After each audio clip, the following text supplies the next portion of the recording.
is just around the corner. And there's a real tree waiting just for me. Children hanging stockings and parents getting sneaky about what they do, why they're gone, and where. Christmas time is here again. Thank God for life and love and friends. Let your feelings free. Christmas time is here, my friend. Sing jingle bells and reverent hymns. And silent night again. Well, Christmas is almost here again. I love this feeling Christmas. The friends, the family, the magic, the presents, and especially the tree. It's Tree-mendous. Hi, I'm Amy. Did you ever wonder where Christmas trees come from? Well, I did, so I set off on a journey to find out. Come in with me while I finish decorating our tree, and I'll tell you what I learned.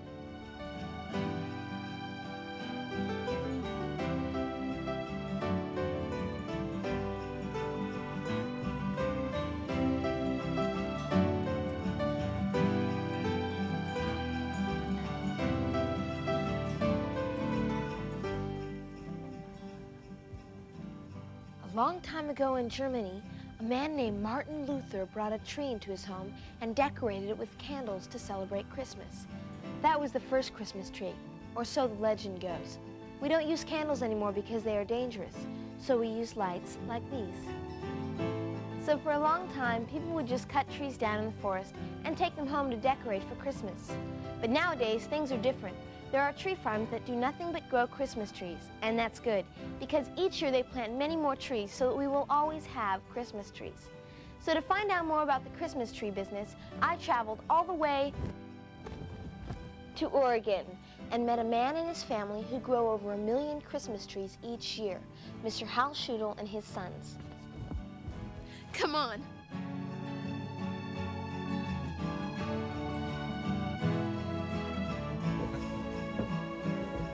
Hi, Amy. How are you? Hi, I'm good. Well, I hear you want to learn a little more about Christmas trees. Yes, sir. Well, come on in. We'll talk about it. Okay. That'll be great. Well, Amy, we grow our trees out here in Oregon. Uh-huh. And out of the Pacific coast here. And they grow a lot of trees on the Pacific coast in Washington. But did you know that we're only part of the picture? There's thousands of good growers across the country. But one of the major production areas is up here in the Great Lakes state. And Michigan is number 2 in production of real trees. And there's Wisconsin and the Midwest, they're producing a lot of Christmas trees. You come back through the Indiana and the Ohio Valley, and they're growing a lot of trees up in the Northeast. They have for years, for decades. Maine, you know, produces a lot of trees. And down through these little states here, into Pennsylvania, New Jersey, down into North Carolina, which is becoming quite a famous area for producing real trees now. Wow. And they're also growing trees here, some different species, but in the southern states. So they're good growers in all these states. So we're only part of the picture. But I would like to have you come on now and we'll see the rest of our tree farm. Okay, thank you. This is very interesting.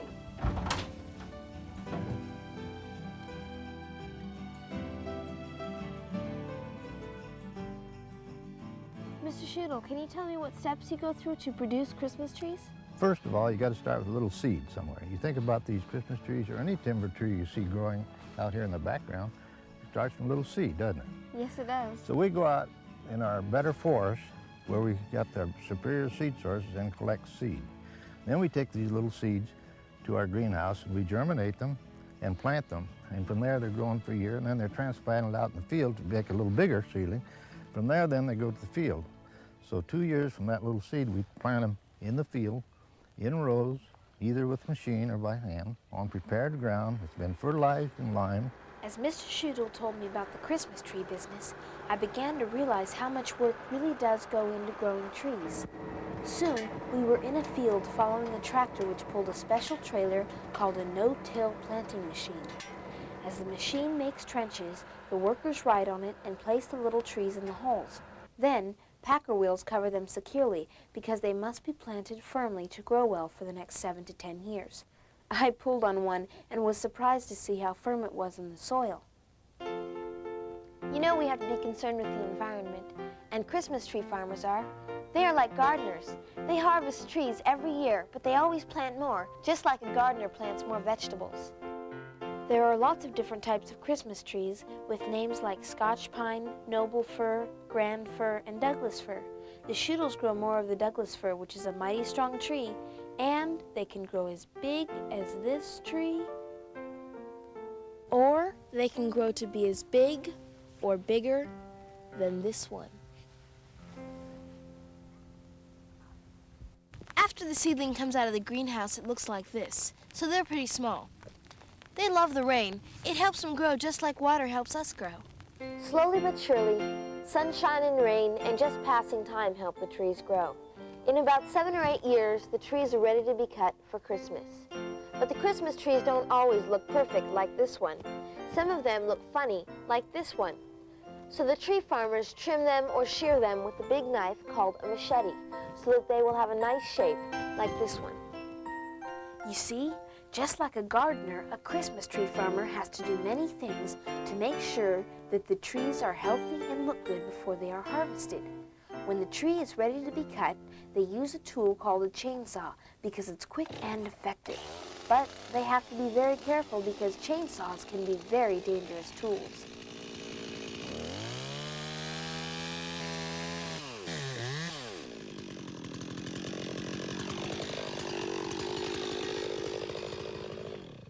Boy, that chainsaw really cuts through the tree. See these rings? That's how you can tell how old the tree is. This one's about 10 years old. Now the tree starts its long journey to your home. Ah, there's nothing like the smell of a real Christmas tree. Did you know that trees breathe? Well, they do. And then I started to see the many parts of the Christmas tree puzzle coming together. As soon as the trees are cut, which is called harvesting, many workers begin picking them up and throwing them into big bundles. Once they have enough trees in each group, they secure the bundles with rope, tying them tightly so that the groups of trees won't fall apart. Then airplanes, not like this, but helicopters with specially trained pilots, are used to transport or move the bundles to a big dump truck. The cable hooked to the helicopter is connected to a switch inside the helicopter so that once it picks up a bundle, it can drop it over the truck. Now I know what they mean when they say Christmas is in the air. Merry Christmas! Watch how this happy guy hooks the cable to the bundles. This is why they have to be tied so tight, so they don't fall apart in the air. Up, up, and away they go. And it all happens so fast. The pilot has to know exactly when to hit the switch so that the bundle falls directly into the truck below.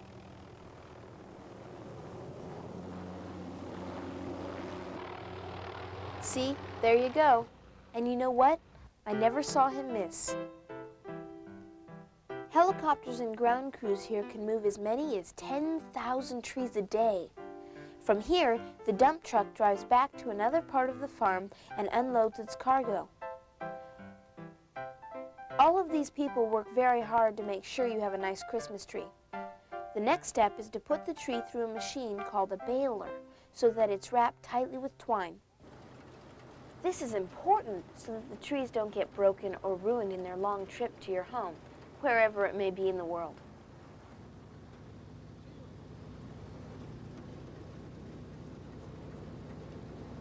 Next, the trees are tagged to identify which kinds of trees they are. Then, they are moved again and loaded into large semi-trucks, like this one. You see how they travel up the ramp on a conveyor belt and are carefully placed in the back of the truck? Most of the trucks are refrigerated so that the trees will stay cool and fresh, even if they have to travel 1,000 miles or more. Hey, and driving those big trucks is not an easy job either. Christmas time is such a magical time of the year. Everybody loves to decorate their houses with Christmas stuff. We always put these little collectibles up at Christmas. Of course, Christmas wouldn't be Christmas without wreaths. The tree farmers make wreaths out of branches left over from trimming the trees. This is good because that way no part of the tree is wasted, and we really enjoy decorating our home with wreaths. I especially like the little pine cones they put on them.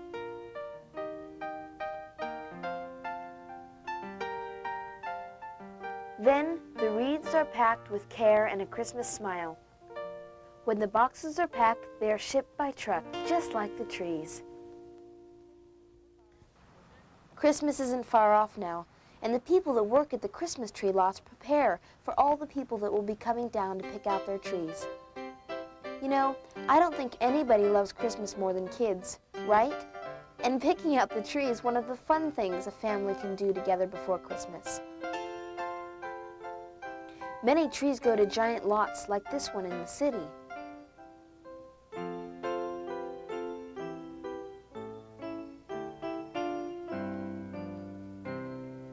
But others are delivered to small country stores or Christmas tree lots. Many of these trees also come from small tree farmers who might only produce a few hundred trees each year. Remember what a great feeling it is to find the right tree? And when you see it, you know it's the right one. Mom, it's the most beautiful tree I ever saw. And then you tie it to the top of the car and drive home with it. Everyone knows for sure now that Christmas is just around the corner.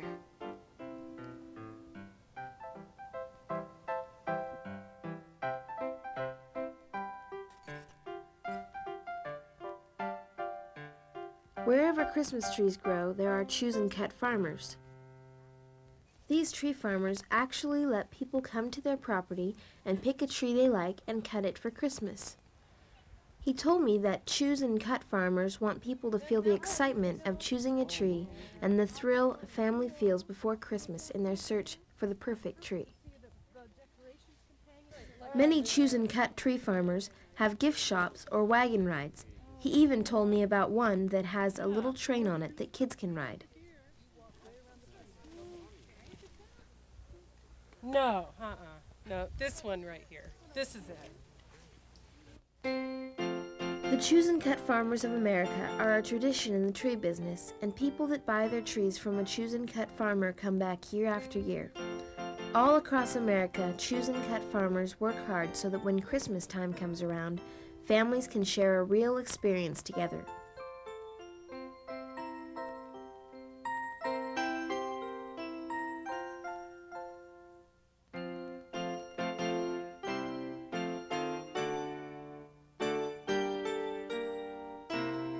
Families come to choose and cut tree lots year after year. It's a whole holiday experience that becomes a tradition for thousands of families.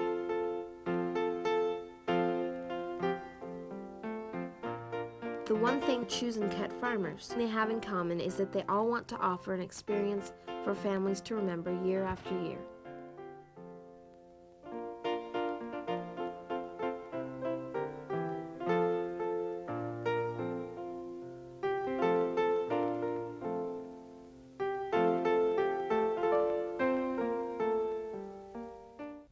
Once you get your tree, lights go up everywhere, and the spirit of Christmas is really in the air.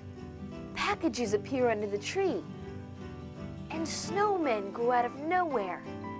And whether you live in a big city or a little village like me, Christmas time has finally arrived. And the joy of Christmas is in every heart and every soul. And all of the hard work the tree farmers have put into growing Christmas trees makes people happy all around the world. Sometimes Christmas is over before you know it, but you never forget it, and you're already looking forward to next Christmas.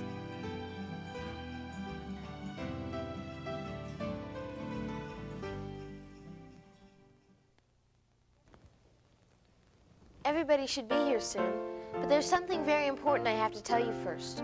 When Christmas is finally over, we all have a job to do. We must do the right thing with our tree. Here's what I learned.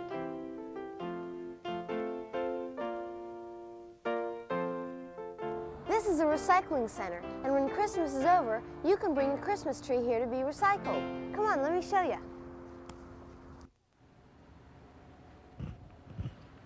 Once you leave your tree here, they grind it up and make it into stuff called mulch. Watch this. It wasn't that long ago that people would just throw their trees away, but recycling is a very important way to help save our precious environment. Just watch how the scoop on the front of this vehicle, called a front-end loader, picks up several of the old Christmas trees at once. Then, he carefully dumps them into a giant grinding machine called a tub grinder. Now, instead of the trees just being thrown away, something very wonderful starts to happen, because the only thing that's better than recycling is reusing. And after the trees are turned into mulch, the mulch travels up this ramp and shoots out the top. See? And this is where you can almost see the magic of the Christmas tree story, because the piles of mulch grow larger and larger and begin to remind you of a Christmas tree.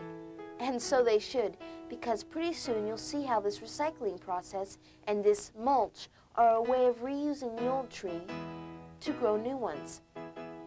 Then, the piles of mulch are mixed with other things like grass clippings and are left to sit or compost for several months. Finally, recycling workers prepare bags for the compost. The bags are rotated on a machine that takes them right under a big funnel, which drops a certain amount of the mixture into each plastic bag.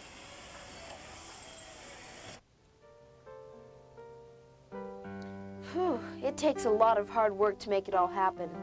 But soon, gardening supply businesses will have these bags for sale in your town.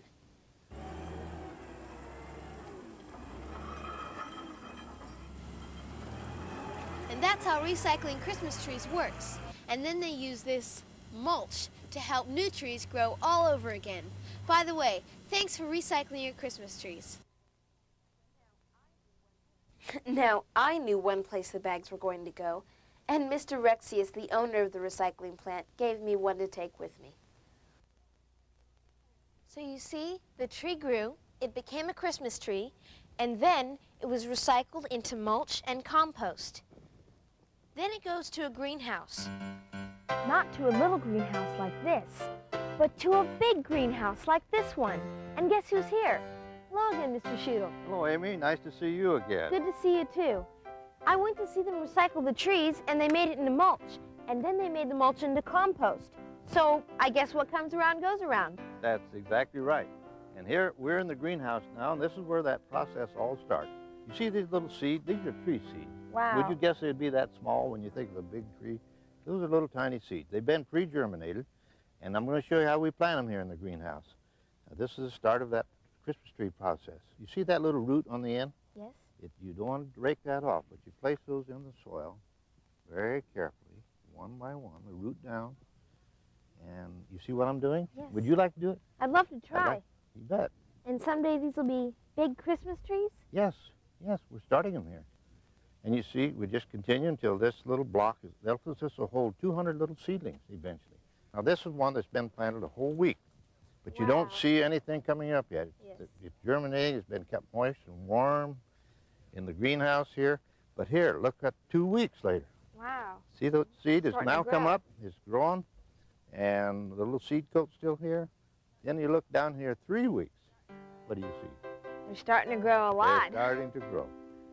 Come on, Amy. I want to show you the rest of our greenhouse. Okay, let me get my greenhouse.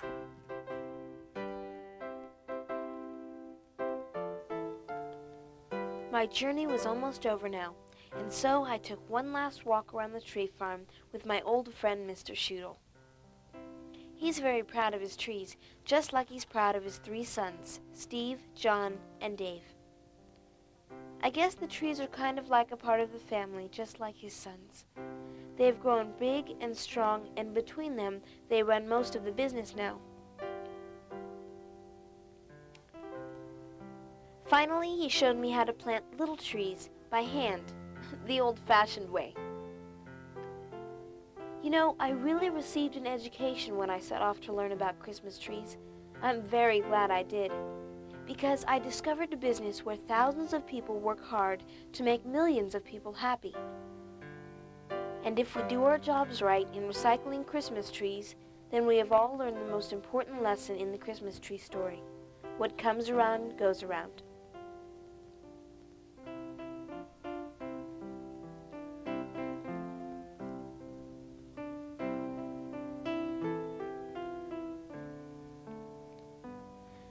I knew it was time to leave, so I thanked Mr. Schoodle one last time for all he had taught me.